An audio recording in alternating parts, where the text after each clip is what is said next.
Salut à tous et bienvenue sur le travail de l'ombre. Après ce OM Nîmes, j'aurais pu vous parler des 64 000 spectateurs, oui mesdames et messieurs, un peu plus de 64 000 spectateurs dans une telle saison, dans une telle période, waouh. Ou j'aurais pu vous parler également penalty. Sur les 4 dernières rencontres de Ligue 1, on en a concédé pas moins de 5.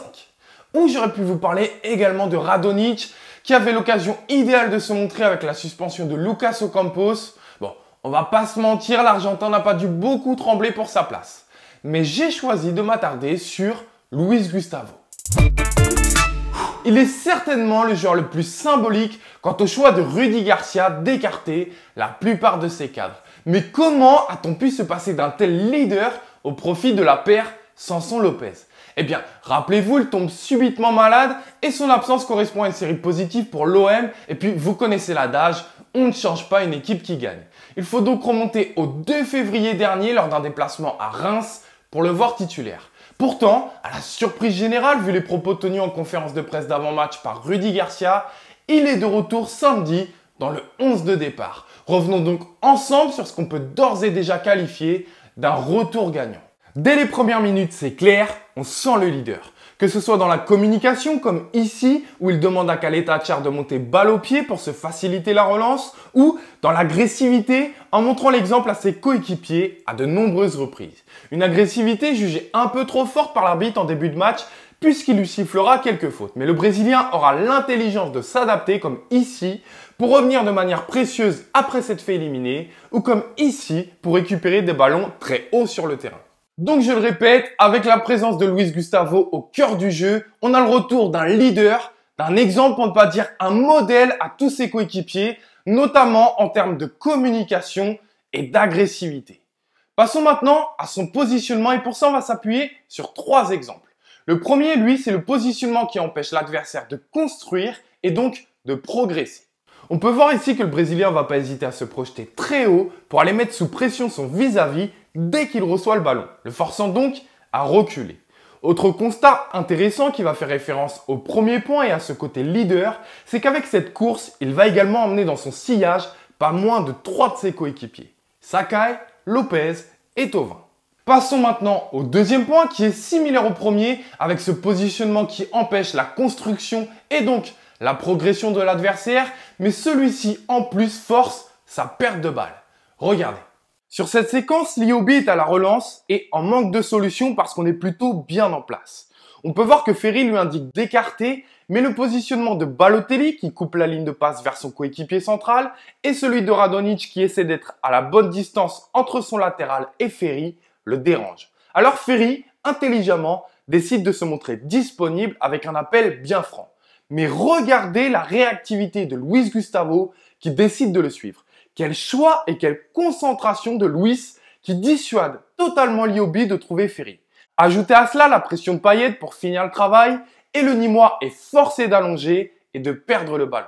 Et c'est bien le positionnement précieux de Luis Gustavo ici qui nous permet de récupérer un ballon très facilement. Enfin, le troisième et dernier point permet lui de ralentir l'adversaire. Je m'explique. Ici, on perd le ballon en phase offensive alors qu'on s'est projeté à presque 7 joueurs.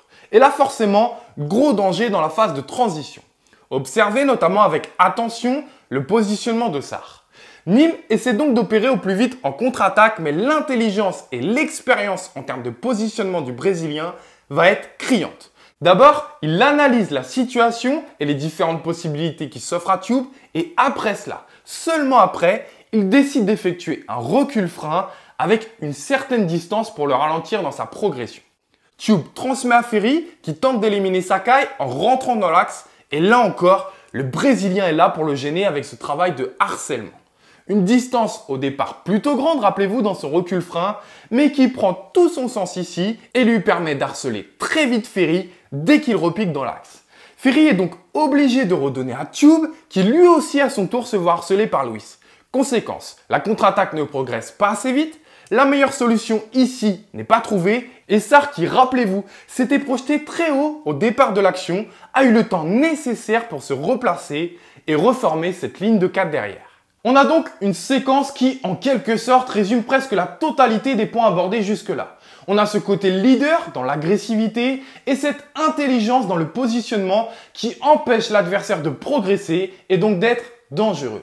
Ajoutez à cela quelques brèches parfaitement comblées comme ici avec cet oubli de Bounassar dans son dos et on aura je pense fait à peu près le tour de toutes les qualités défensives que nous a apporté Luis Gustavo dans cette rencontre. Alors maintenant passons à l'aspect offensif de manière rapide. Évidemment en premier lieu vous allez penser à son but si important ou à son poteau et vous avez totalement raison.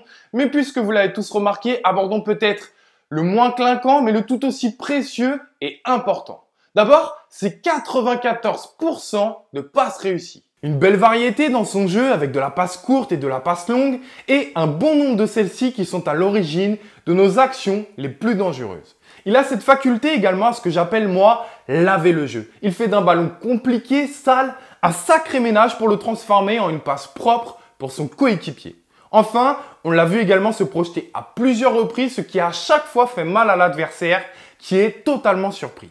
Allez, pour ne pas se noyer totalement dans le positif tout de même, il y a dans cette fin de match à 2-1, un moment où d'ailleurs on s'est beaucoup appuyé sur lui, sur son sang-froid et son leadership, cette mauvaise passe qui aurait pu nous coûter très cher, mais qui heureusement restera sans conséquence. En seulement 90 minutes, le constat est donc clair. Il a prouvé de par son intelligence, son expérience et son impact dans le jeu qu'il était un véritable leader dans cette équipe, que ce soit sur ou en dehors du terrain. Il faudra donc s'appuyer sur lui en cette fin de saison, mais également, je l'espère, l'année prochaine pour reconstruire et trouver un second souffle. Voilà, je vous dis à très vite pour une prochaine analyse sur le Phocéen et allez l'OM.